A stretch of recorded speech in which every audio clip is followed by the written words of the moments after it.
En résumé de ce que nous avons vu jusqu'à maintenant, présent sur l'instrumentation, nous en sommes arrivés là. Nous avons parlé de réservoir, la pompe, l'injection, la colonne. Il nous reste parler des détecteurs, d'accord? Il existe plusieurs détecteurs possibles pour la HPLC.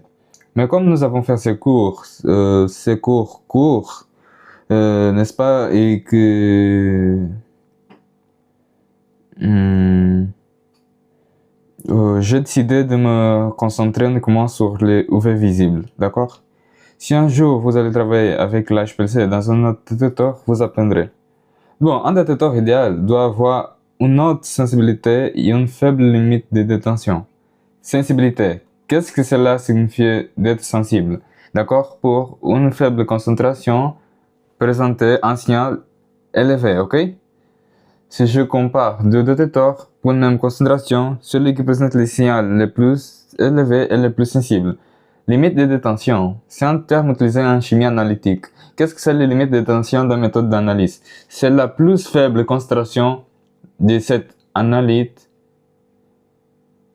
que cette méthode, dans ce cas, ici nous parlons de détecteur, est capable de détecter, d'accord? C'est répétitif, mais le mot, c'est bien celui-là. Nous le verrons dans un diapositive ultérieur, en détail. Ce détecteur doit fournir une réponse rapide à tous les solutés. C'est évident que la chromatographie est un processus continu. D'accord? Quand l'analyte arrive au détecteur, le flux ne s'arrête pas. Le flux continue, donc la réponse doit être rapide. Et il doit être insensible au changement de température et de débit de phase mobile. Ni tous les détecteurs ne le sont, n'est-ce pas? La réponse doit être indépendante de la phase mobile.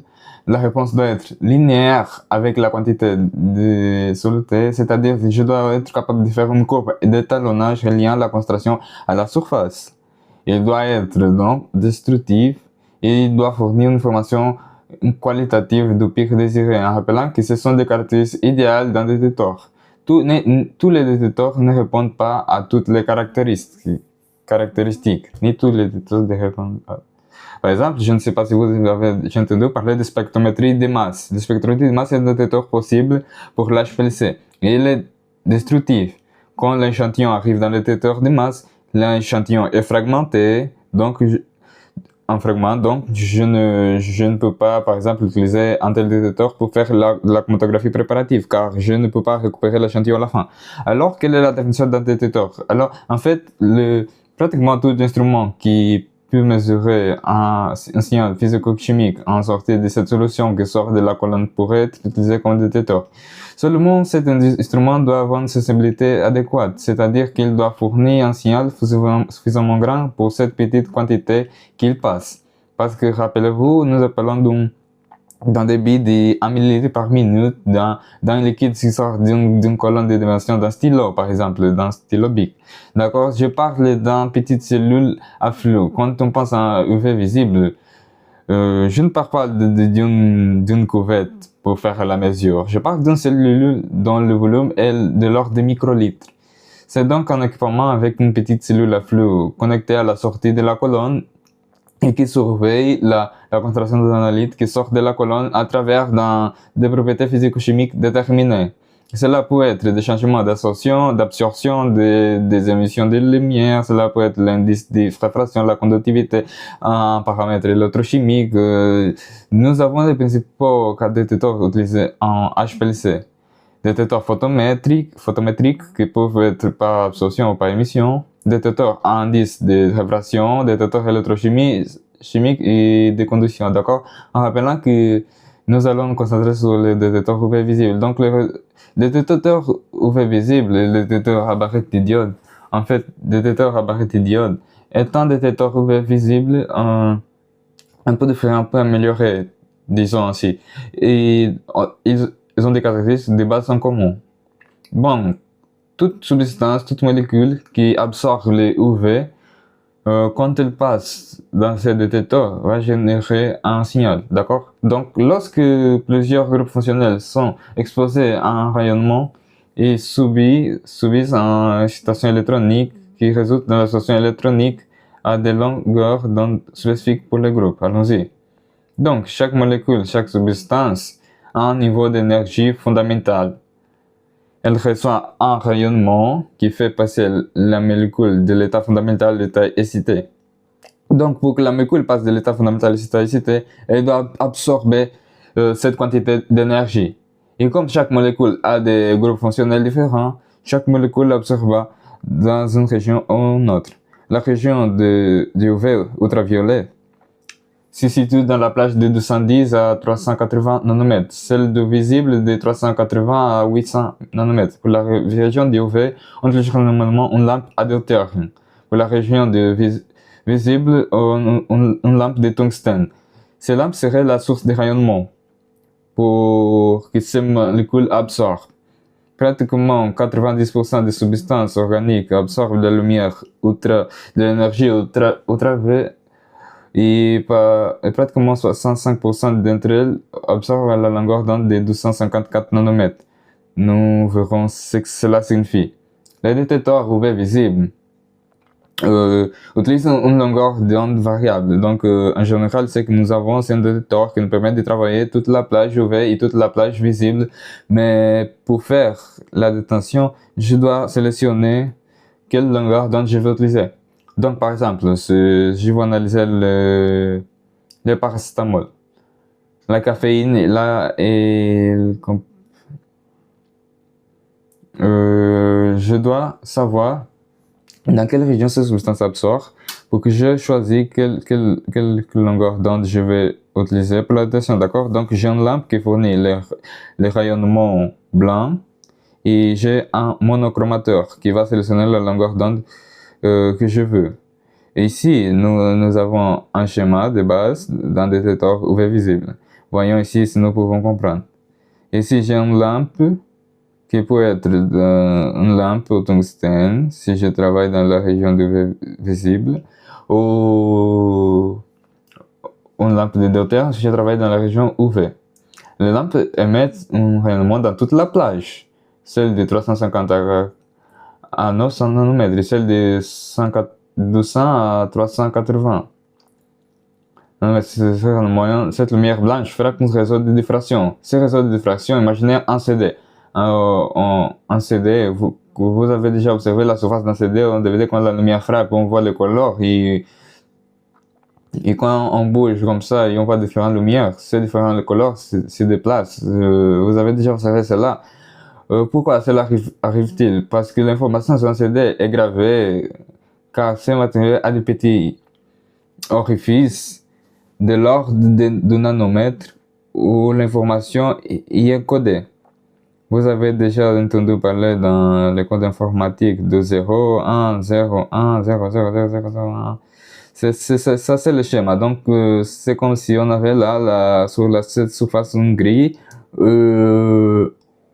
et chaque orifice produisait l'ordre de nanomètres, d'accord? Et l'information y est gravée. Donc, qu'est-ce que c'est un réseau de diffraction? C'est exactement cela, des rainures, une surface avec des rainures de l'ordre de nanomètres. Donc, quand le rayonnement frappe là, il se divise en couleurs, en différentes longueurs d'onde. Et alors, le rayonnement sélectionné, c'est-à-dire le rayonnement que la caféine absorbe, va passer dans la cellule de l'échantillon et atteindre le détecteur. Le détecteur, il est en cellule photosensible, une surface qui va convertir le rayonnement lumineux en signaux électriques, d'accord?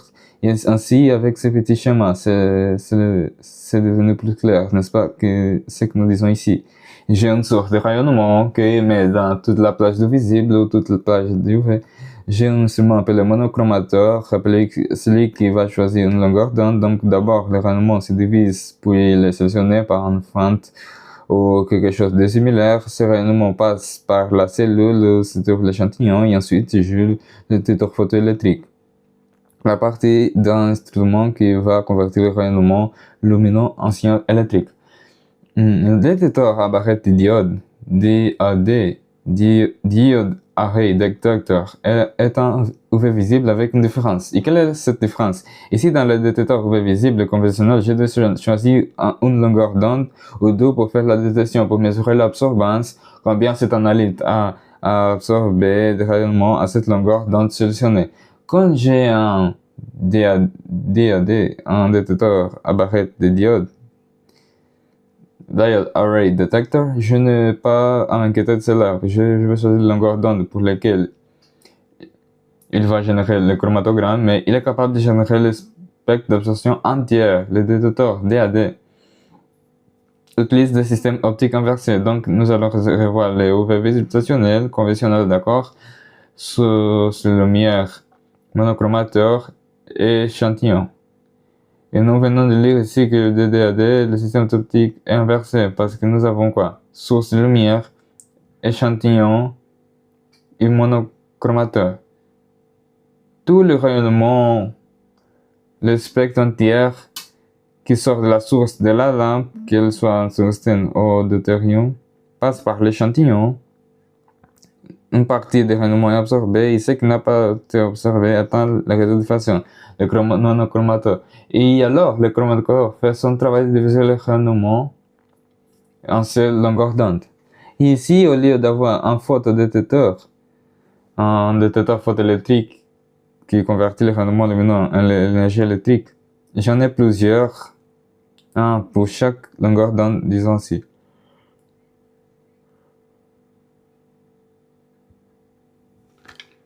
L'avantage ici, c'est qu'il fournit une information supplémentaire, une information importante, car cela peut nous aider à identifier cette substance. Nous avons vu que le temps de rétention est un temps paramètre d'identification. Ici, nous avons un facteur en plus. Nous avons un spectre d'absorption entière. Donc, la caféine peut avoir un spectre d'absorption différent du paracetamol.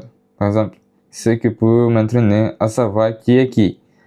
Ici, j'ai les deux schémas sur la même diapositive. Vous voyez la différence. Et d'accord, donc ici, j'ai le rayonnement, c'est par en longueur d'onde qui passe par l'échantillon et un photodétecteur. Ici, j'ai le rayonnement passé par l'échantillon, puis regardez ce qui n'a pas été absorbé, passe par les réseaux de diffraction et il est séparé. J'ai le spectre entier. Ici, j'ai un photodétecteur pour chaque longueur d'onde. D'accord? Ok, par exemple, ici, j'ai pour vous visualiser un spectre d'absorption de cette molécule ici. Dans la région des UV. Et ici, j'ai représenté ce que nous appelons lambda max.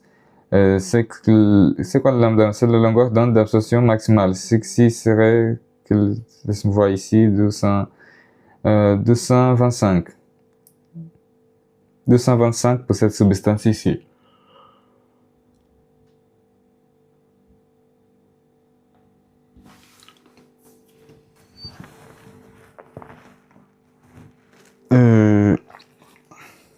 Donc, nous ne lisons pas le début parce que c'est le sauvant. Nous pouvons aussi utiliser celui-ci, qui va me faire choisir celui-ci et celui-ci. Bon, si je n'ai pas cette substance, je vais choisir celui-ci. S'il y a une possibilité de chevauchement, je peux choisir celui-là. Donc, ici, j'ai la solution d'échantillon. Et j'ai la solution de l'échantillon, le rayonnement incident et le rayonnement transmis. Remarquez que si le rayonnement transmis est moins intense car une partie du rayonnement était absorbée. Ici, je place le taux photoélectrique, d'accord? Donc, ce que je mesure en réalité, ce n'est pas qui a été absorbé, c'est qui a été transmis. Je n'ai pas moyen de déplacer un détecteur ici collé à chaque molécule pour savoir combien elle absorbe. Ce que je sais, c'est l'intensité de rayonnement incident et l'intensité de rayonnement émergent, ok? Et ainsi, la transmittance, c'est le rapport entre l'intensité de rayonnement transmis et l'intensité de rayonnement incident. Pourquoi j'utilise la transmittance et pas seulement DI? Parce qu'avec le vieillissement de la lampe, CI0 ici diminue. Pour éviter la dépendance à la qualité de ce rayonnement de la lampe, en faisant le rapport, si la lampe vieillit, si cela diminue, les deux diminuent, et donc je fais le rapport et je n'ai pas de problème, d'accord? Je peux exprimer la transmittance en termes absolus, en termes de pourcentage, en multipliant par 100. La relation entre la transmittance et la concentration est une relation logarithmique. Les chimistes analysent n'aiment pas de difficultés mathématiques pour convertir cela en relation linéaire. Nous prenons le logarithme. Ainsi, l'absorbance est égale au logarithme sur la transmittance. A égale à log 10 de 1 sur T. Donc, l'absorbance est une information mathématique de la transmittance pour que la relation avec la concentration soit linéaire. Nous avons donc ici un autre graphique montrant que l'absorbance est aussi proportionnelle au trajet optique. Ici, ici j'ai la loi de Beer-Lambert qui nous dit que cette absorbance est proportionnelle à la concentration C et au trajet optique B.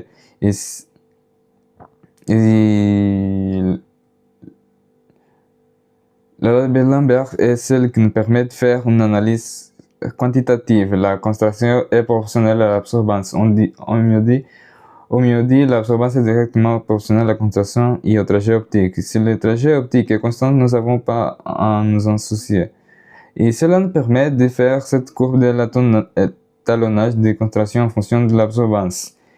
Ici, nous allons parler de sensibilité dont j'ai parlé dans la première diapositive. Qu'est-ce que c'est la sensibilité des détecteurs? Tout cela, donc ici, laissez-moi revenir. Ici, c'est la ligne de base. Si c'est un spectre, mais cela pourrait aussi être un chromatogramme, d'accord? Si c'était un chromatogramme, nous aurions ici l'intervalle de temps où passe uniquement la phase mobile. Rien ne passe le signal de T0. Si nous amplifions au maximum ce signal, nous verrons un bruit. Un bruit. Et qu'est-ce que c'est le bruit? Tout composant du signal général par le détecteur qui ne provient pas de l'échantillon. Cela peut être compris le bruit des réseaux électriques. Donc, quelle est la quantité minimale détectable au millimètre de détection? Comment est-ce que je sais que ce signal, ici, c'est un signal et non un bruit? Cela a été déterminé par qui? Donc, cela a été déterminé. Il y a plusieurs systèmes, n'est-ce pas, que nous pouvons suivre. Les systèmes internationaux qui vont nous orienter pour ces paramètres de qualité dans la méthode analytique. Donc, ici, j'ai que le signal doit être au moins 3 fois plus grand que ce bruit pour que je puisse affirmer que c'est un signal. Donc, quelle est la limite de détection? C'est la plus petite quantité d'analyte dans l'échantillon test qui peut être véritablement distinguée de zéro. Et comment est-ce que je peux le distinguer de zéro? Quand elle est au moins égale à 3 fois le bruit. À partir de 3 fois le bruit, je peux affirmer que c'est un signal. La sensibilité est le signal produit par une unité de concentration. Pour la même concentration, un détecteur plus sensible est celui qui génère le signal le plus grand. La sélectivité a à voir avec la capacité de distinguer entre les substances, d'accord? Le détecteur peut être universel, sélectif ou spécifique. Un détecteur universel sert pour tout type de substance. Le détecteur à indice de réfraction, par exemple, toute substance ajoutée à l'éloignement, la phase mobile va modifier son indice de réfraction. Donc, le détecteur d'indice de réfraction est universel. Le détecteur sélectif est celui qui sert par les substances qui présentent une propriété déterminée. Par exemple, le détecteur UV visible, il est sélectif. Sélectif pour qui? Pour les substances qui absorbent le rendement UV visible. Il existe des détecteurs spécifiques en HPLC, je ne crois pas, mais en chromatographie en phase gazeuse, par exemple, il existe des détecteurs qui sont spécifiques aux substances qui ont, par exemple, de l'azote et du phosphore dans leur composition. Donc, la sélectivité est la capacité relative d'un détecteur à mesurer un composé et non un autre pour les mêmes concentrations. Un détecteur produit un signal beaucoup plus grand pour une substance que pour un autre. Par exemple, si j'ai la caféine et la théobromine à la même concentration, j'aurai un chromatogramme avec deux pics. Non, ces pics n'auront pas la même surface car la caféine et la théobromine ont des coefficients d'absorption différents.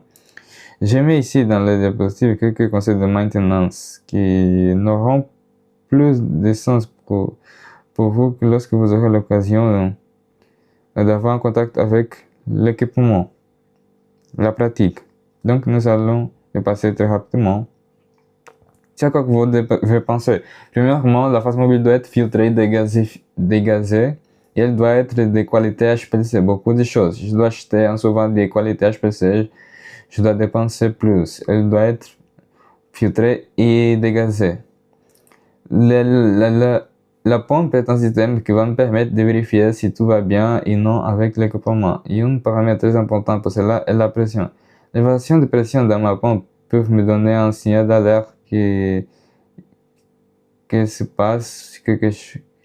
Donc, tous les jours, quand je commence mon travail, je passe par exemple 100% de méthanol en millilitres par minute et je mesure la pression. Si la pression est d'environ 700 PSI, 600 PSI, si un jour elle donne 150 PSI, je vais commencer à me méfier. Ou alors, si elle donne 1200, il y a aussi un problème. Donc, une pression très basse peut être un problème, une pression très élevée peut être un problème, une pression variable peut être un problème, c'est un indicateur. Les colonnes doivent aussi être bien entretenues, principalement au moment où je vais terminer mon analyse. Si par exemple j'ai utilisé mon tampon, si j'ai utilisé une solution tampon comme pH, comme phase mobile, je dois retirer ce tampon de mon système parce que c'est un solvant organique. Pourquoi? Parce que si j'éteins mon équipement et que je laisse le tampon là, cela peut provoquer des moisissures. Par exemple, je dois faire attention à la température, je dois faire attention au moment de ranger, je dois renfermer pour qu'elle ne sèche pas, parce que la colonne, quand on achète, elle est sèche. Mais quand je l'installe, il est loin, c'est le loin, elle s'équilibre avec la phase mobile, elle devient humide. Elle ne plus sécher, elle ne peut plus sécher. Pourquoi? C'est parce que ces sèches, des fissures peuvent se former. Si les fissures se forment, il y aura un schéma potentiel. Donc, je passe de la phase organique, je retire la colonne, je ferme bien le SMT et je l'arrange dans un boîtier de protection que vous avez vu. Vous allez voir. Donc, la pression est l'outil de diagnostic le plus important pour résoudre. Et donc,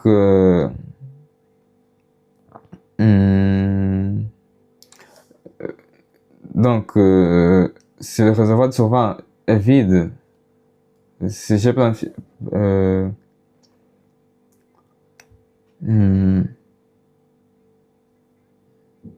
donc il faut toujours regarder si le solvant s'épuise, si je ne le vois pas, il commence à aspirer de l'air, et alors si la pompe s'arrête et la pression tombe à zéro.